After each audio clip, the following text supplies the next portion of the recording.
this will be taken in the right spirit. And those who know me, we will appreciate where I am coming from. जो बात दिल से निकलती है असर रखती है. However, I apologize for this late morning jolt. If I were to tell you that there is a time bomb that has started to tick away years ago, a tsunami that has crossed our shores with full speed and now threatening to tear apart our existence, you will probably think that I have gone nuts. Well, that's not the case yet. My friends, allow me to explain. Post-Cold War era has brought profound and fundamental changes in the world. The new world order has heralded victory for free enterprise and individual freedom. The world has become smaller as economic, socio-cultural, and trade barriers have broken down. This tsunami is known as globalization.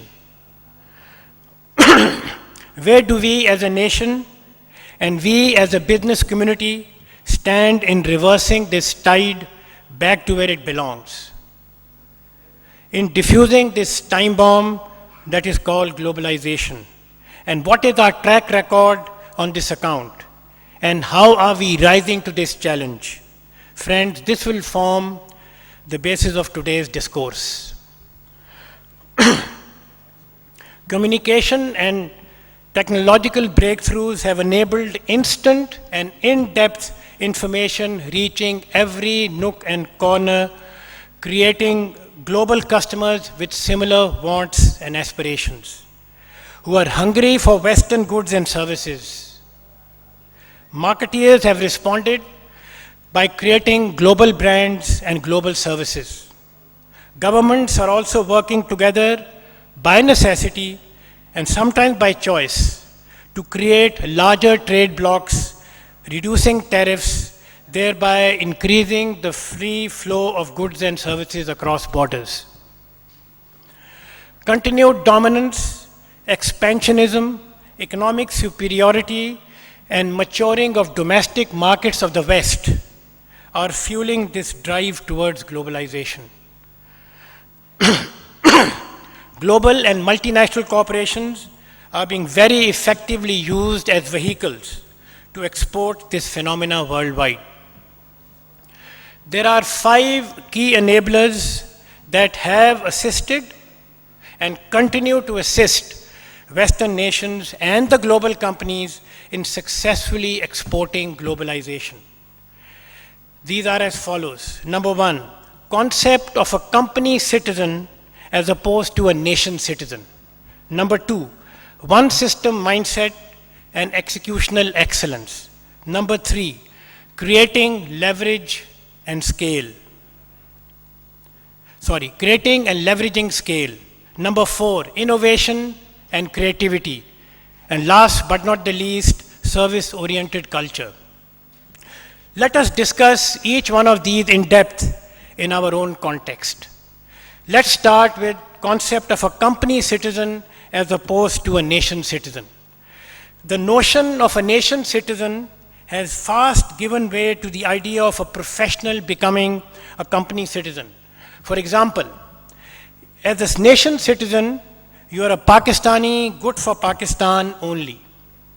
You may be a nationalist full of pride and honor, capable of exercising your talents and expertise, but only within domestic barriers. Nothing wrong with that. That's the choice that you make. However, as a company citizen, you are a Pakistani by birth. You may still hold Pakistan very dear to you, but now embedded in you is the spirit of free enterprise. You have a boundaryless mindset which rises above caste, color, and creed. You are effective in diverse cultures and in diverse communities. This is now a part of your new DNA. Therefore, as a company citizen, you are a global manager or a businessman with great deal of mobility. multinational companies are once again playing a key role in nurturing such talent. Needless to say, they need it. I ask, with hands on our heart and Allah watching, can we honestly say that we as Pakistanis truly qualified to be a nation citizen, leave alone becoming a company citizen? Do our actions help promote and serve our national interest as well?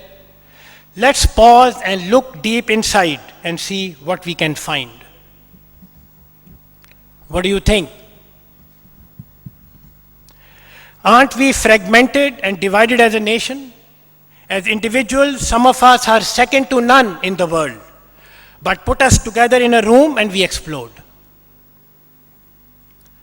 Now, let's quickly see how we are faring as company citizens. Except in the field of banking and finance, where we can proudly say that some of us have excelled as company citizens. In other fields, our track record is poor. We grossly lack the mindset and skills to function effectively as company citizens outside the country. Let me share with you some of the key findings of the survey I personally conducted in the Middle East recently to ascertain feedback on how various employers and fellow professionals view Pakistanis. You may not like what I'm going to share with you, but please give it a patient hearing. I quote some of the verbatim remarks. Pakistanis lack punctuality on deadlines and commitments. Pakistanis lack English-speaking writing skills and the art of living in multinational, multicultural, multi-religious environment.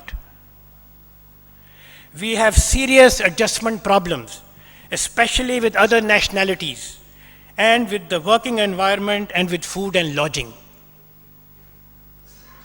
We take no guidance. Indians have a philosophy to get a job, while Paki or Pakistani philosophy is to get a job with good salary and a good title and a big office.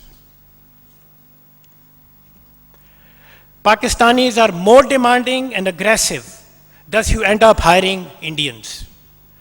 Also, they have a tendency to go on frequent leave of short duration.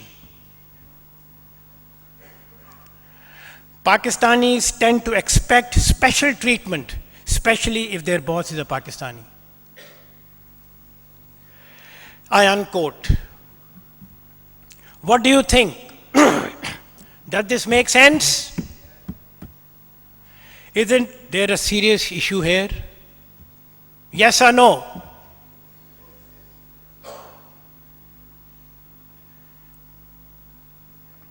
Who I know rather than what I know and what skills do I have seems to be the key in the eyes of our young, talented leaders. Point number 2, one system mindset and executional excellence. For Western goods and services to become truly global, they had to offer the same quality, the same experience on a consistent basis anywhere in the world.